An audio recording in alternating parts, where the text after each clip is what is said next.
አንድ አንቀጽ ዱንያን በቀላሉ ባጭሩ በምሳሌ ያስረዳናል፣ ይነግረናል። ዱንያ በጣም ሲያዋት ያሸበረቀች ያማረች ደስ የምትል ሀገር ነች። ነገር ግን በፍጥነት ደግሞ የምታልቅና የምትጠፋ ናት። የተወሰነ ቀን አስደስታ ታይታ ብዙ መካከል ሰዎች ትጠፋለች ብለው ባላሰቡበት ሰዓት፣ በዘነጉበት ሰዓት ከእጃቸው ላይ ትጠፋለች፣ ትወጣለች ማለት ነው። ያንን በምን ምሳሌ ገለጸልን? ኢነማ መሰሉ ልሐያት ዱንያ የቅርቧ ህይወት ምሳሌዋ ከማኢን አንዘልናሁ ሚነ ሰማ ከሰማይ እንዳወረድነው ዝናብ አምሳያ። ዝናብ በሌለ ጊዜ ምድር እንግዲህ ምን እንደምትሆን ይታወቃል። ምንም በቃ አይታይባትም። አፈር ነው የሚታየው፣ ደረቅ ምድር ነው። ከሰማይ ግን አላህ ሱብሓነሁ ወተዓላ ዝናቡን ያዘንብና ፈኽተለጠ ቢሂ ነባቱል አርድ በዛ በዝናብ የምድር በቃይ የተቀላቀለ። ይሄ በቃዩ አረንጓዴ በቃይ ውስጡ ውሃ አለው። በዝናቡ ምክንያት ምድር ላይ በቃዮች ይበቅላሉ። በቃዮች ደግሞ በጣም ብዙ ጥቅም ያላቸው ናቸው። ለሰው ልጅም የሚጠቅሙ የሰው ልጆች የሚመገቧቸው፣ ለእንስሳዎችም የሚያገለግሉ በቃዮችን በዝናቡ ምክንያት አላህ ሱብሓነሁ ወተዓላ ምድር ላይ ያበቅላል። ሚማ የእኩሉ ናስ ወልአንዓም እንዳለው የሰው ልጆች ከሚመገቧቸው እንደዚሁ እንስሳዎችም ከሚመገቧቸው የሰው ልጆች የሚመገቧቸው ብዙ አይነት ፍራፍሬዎች ጠቃሚ የሆኑ ፍራፍሬዎች አሉ። ገለባውን ደግሞ ወይም ሳሩን እንስሳዎች ይመገባሉ። አላኩል ያህል በዚህ መልኩ ያቺ ደረቅ የነበረች ምድር ምንም ውበት የሌላት ምድር አሁን ዝናብ ጥሩ አሁን በቃይ በቅሎ በጣም ያማረች የተዋበች ሆና ትታያለች። ከዛ ሐታ ኢዛ አኸዘት አልአርዱ ዙኽሩፈሃ ወዘየነት አለ። ዙኽሩፍ ማለት አስሉ አዝኽሩፍ ወደሃ ወርቅ ማለት ነው። አንድ ሙሽራ ወርቅ ስትለብስ በጣም እንደምትዋብና እንደምታምር ሁሉ ምድር ደግሞ በቃይ ሲበቅልባት በጣም ታምራለች። እና ምድር ጌጧን ውበቷን በያዘች ጊዜ በቃይን አብቅላ ወዘየነት አይ ተዘየነት ሐሱነ ፊማ ኸረጀ ፊ ውባሃ ሚን ዙሁሪ ነዲራ። መሬቱ በራሱ አቀማመጡ አንዳንዱ መሬት ከፍ ያለ ነው፣ አንዳንዱ ዝቅ ያለ ነው አቀማመጡና ከፍታ ቦታ ላይ ያለውንም አረንጓዴ ሲታይ ዝቅታ ቦታ ላይ ያለውንም የበቀለውን አረንጓዴ ሲታይ በጣም የሚማርክና የሚያምር ነው። ደግሞ ሙኽተሊፈት አልአሽካል ወልአልዋን በተለይ በሚያምርበት ጊዜ በሚያመራ ጊዜ ከለሩ ራሱ የተለያየ ከለር ይታያል። የተለያየ ቅርጽ ያለው በቃይ ይታያል እና በጣም መሬት ታምራለች።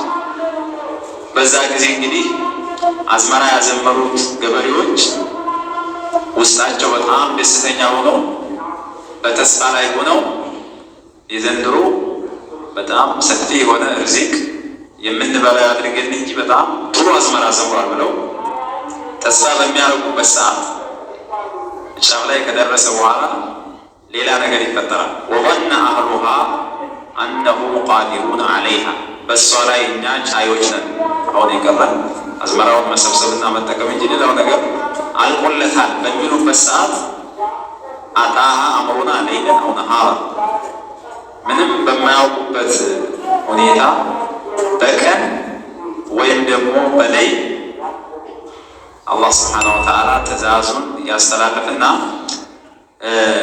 ያን ያማረ አዝመራ እንዲጠፋ ያደርጋል። የእኛ ትእዛዝ በሌይል ወይም በቀን ይመጣታል። ከዛም ፈጀዐልናሃ ሐሲደን የታጨደ አደረግናት፣ ከምድር ላይ አዝመራዋን አጠፋናት። ያቢሰን በዕደል ኹድረቲ ወነዳረት ያው አዝመራ በሚደርስበት ጊዜ ከደረቀ በኋላ ከመሬት ላይ ታጭዶ እንደሚጠፋ ሁሉ በመጣው መከራ በበረዶ በንፋስ አቃጥሎ ያንን አዝመራ ከመሬት ላይ የሚያደርገዋል። ከአለም ተቅነ ቢአምስ ትናንት እንዳልነበረች መሬቱ ሲታይ ምንም አይነት በቃይ የበቀለበት አይመስልም። ዱንያም ማለት እንደዚህ ናት እያሉ ለተወሰነ ጊዜ ሰዎችን ታማልላለች፣ ሰዎችን በጣም አርጋ ትስባለች፣ በጣም ለሰው ትጣፍጣለች። እነሱ ምንም ባላሰቡበት ሰዓት በረዶ መጥቶ ያንን አዝመራ እንደሚያጠፋው አላህ ያችን ዱንያ ይወስዳታል ማለት ነው። ስለዚህ ልትነቁባት ይገባል ነው። ከአለም ተግነ ቢልአምስ ወይም ትናንት እንዳልተጣቀመች መሬቲቱ በበቃይ እንዳላማረችና ተናቁም እንዳላደረገች ሁና ትታያለች ይላል። وهكذا الأمور بعد زوالها كأنها لم تكن አንድ ነገር ከተወገደ በኋላ እንደዚህ ነው የሚሆነው። በቃ ከዛ በፊት ያ ነገር እንደሌለ ሆኖ ይታያል። ولهذا جاء في الحديث عن النبي عليه الصلاة والسلام يؤتى بأنعام أهل الدنيا فيغمس في النار غمسة فيقال له أرأيت خيرا قط በቂያ ማለት ዱንያ ላይ እጅግ በጣም በዱለት የሚኖር ሰው በጸጋ ውስጥ ዱንያን ያሳለፈ ምንም ችግር መከራ ያላየ ሰው ተመርጦ በቂያ ማለት ይመጣና ምን ይደረጋል? አንድ ጊዜ ብቻ እሳት ውስጥ አስገብታቸው አውጡት ይባላል። ዱንያ ላይ ምንም የሚያውቀው ፈተና የለም። በደስታ በጸጋ ነው ዱንያን ያሳለፈው። ፈዩግመሱ ፊ ናሪ ገምሳ አንድ ጊዜ ብቻ ነከር አድርገው ያወጡትና ይጠይቃል። ፈዩቃሉ ለ አረአይተ ኸይረን ቀጡ እንደው ከዚህ በፊት በጎ ነገር መልካም ነገር አይተህ ታውቃለህ ተብሎ ሲጠየቅ ከዛ በፊት እኮ ክፉ ነገር አይተው ያውቁስ ዱንያ ላይ ሀል መረ ቢከ ነዒሙን ቀጡ በአንተ ላይ ጸጋ ነገር አልፎብህ ያውቃል? ፈየቁሉ ላ ይላል እኔ ከዚህ በስተፊት በጎ ነገር ኸይር ነገር ጸጋ አይቻላቅም ይላል። ለምንድን ነው? አሁን ያገኘው ፈተና አሁን ያገኘው መከራ የነበረውን ኒዕማ ሁሉ አስረስቶት ምንም የሚያውቀው ነገር የለም። ወዩእተ ቢአሸድ ናሲ ዐዛበን ፊ ዱንያ ዱንያ ላይ ደግሞ በጣም ሲሰቃይና በችግር የኖረን ሰው አላህ ሱብሓነሁ ወተዓላ ያመጣና በበሽታ በድህነት በተለያዩ ሙሲባዎች ዱንያ ላይ አሳልፏል። ከዛ በኋላ የቂያ ማለት ያንን ሰው አንጥቶ ፈዩግመሱ ፊ ነዒሚ ገምሳ ጸጋ ውስጥ አንድ ጊዜ ብቻ አስገቡት እና አንድ ጊዜ ያስገቡታል። ከዛም ይጠይቃል። ሱመ ዩቃሉ ለ አረአይተ ቡእሰን ቀጡ ከዛሬ በፊት እንደው ፈተና ነገር አስቸጋሪ ነገር አይተህ ታውቃለህ ይባላል። እድሜ ልኩን በፈተና ነው ያሳለፈው፣ በችግር ነው ያሳለፈው። ፈየቁሉ ላ ይላል እሱ የጸጋው የተሟላ ኒዕማ ስላገኘ ያሳለፈውን መከራ በአጠቃላይ የሚረሳበት ሁኔታ ይፈጠራል ማለት ነው። ስለዚህ ከአለም ተግነ ቢልአምስ ማለት አሁን ስትታይ በሙሲባው ከመጣ በኋላ ምድሯን ስናያት ከዚህ በፊት ምንም አይነት በቃይ በግሮባት የማታቅ መሬት መስላ ነው የምትታየው ለማለት ነው። ከዛሊከ ኑፈሲሉ ልአያት አላላህ በዚህ መልኩ እንግዲህ እኛ አያዎችን እናብራራለን። ኑበይኑ ልሑጀጀ ወልአዲላ ሊቀውሚ የተፈከሩን ያው ምሳሌዎች ለሁሉም ሰው ስለማይጠቅሙ ለነዛ ለሚያስተውሉና ለሚያስተነትኑ ቆም ብለው ለሚያስቡ ሰዎች በዚህ መልኩ ምሳሌው ገልጸንላቸዋል። ስለዚህ የዱንያ ምንነት በዚህ ምሳሌ መረዳትና ማወቅ ይችላሉ።